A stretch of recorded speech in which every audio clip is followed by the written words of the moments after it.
আসসালামু আলাইকুম রহমতুল্লাহি ওবরাকাতু।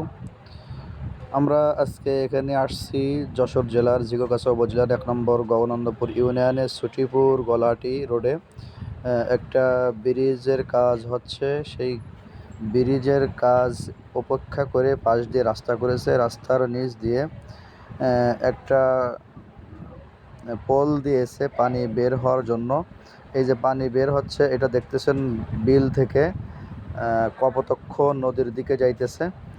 এই কপোতাক্ষ নদীতে এই পানি যাইতেছে। এই দেখেন, এই পানি যেতে যেতে গত রাত্রে বৃষ্টিতে রাস্তাটা এমনভাবে নষ্ট হয়েছে যে রাস্তাতে যাওয়ার মতো। এটা হচ্ছে ছুটিপুর বাজার থেকে আসবে এই রোডে।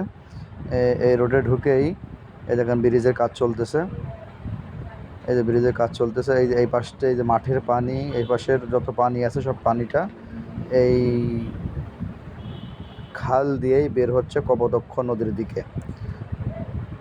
এই যে ব্রিজের কাজ চলতেছে। গত রাত্রে এই জায়গাটা পুরো ভর্তি ছিল পানিতে।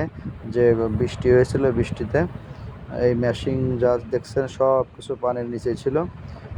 আর এই যে পানিটা বের হচ্ছে খুব কষ্ট করে পানিটা বের হচ্ছে, এই জন্য ওই জায়গাটা ভেঙে গেছে। আর এইটা হচ্ছে, এই দেখেন সেই জায়গাটা এমনভাবে ভেঙেছে, আপনাদের দেখানোর চেষ্টা করতেছি। এই দেখেন, এখানে অনলি একটা সাইকেল বা মোটর সাইকেল জোর যাইতে পারে, বাদ বাকি অন্য কিছু যাওয়ার কোনো সুযোগ নেই। আর এটা হচ্ছে গোয়ালহাটি দত্তপাড়া হয়ে ব্যাংদার দিকে রোডটা গেছে। এটা হচ্ছে ব্যাংদার দিকে। আর এটা এর পাশে হচ্ছে এটা ছুটিপুর। এই ছুটিপুর থেকে ব্যাংদা রোডটা পানিটা এমনভাবে বের হচ্ছে, মনে হচ্ছে যে অনেক কষ্ট করে বের হচ্ছে পানির স্রোতের অবস্থা দেখে।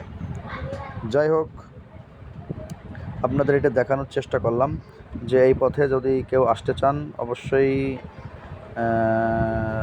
আসতে একটু কষ্ট হবে আপনাদের। অবশ্যই আজকের মধ্যে ঠিক করে দেওয়া হবে, এটা তারা কাজ করতেছে। এটা ঠিক হয়ে যাবে ইনশাল্লাহ। ঠিক হয়ে গেলে আপনারা যেতে পারবেন। যাক, ভালো থাকেন সকলে, সুস্থ থাকেন। আবারও দেখা হবে কোনো একটা সময়, কোনো একটা কাজে। সকলের জন্য দোয়া ও শুভকামনা রইল। ভালো থাকেন। আসসালামু আলাইকুম রহমতুল্লাহি ওয়া বারাকাতুহু।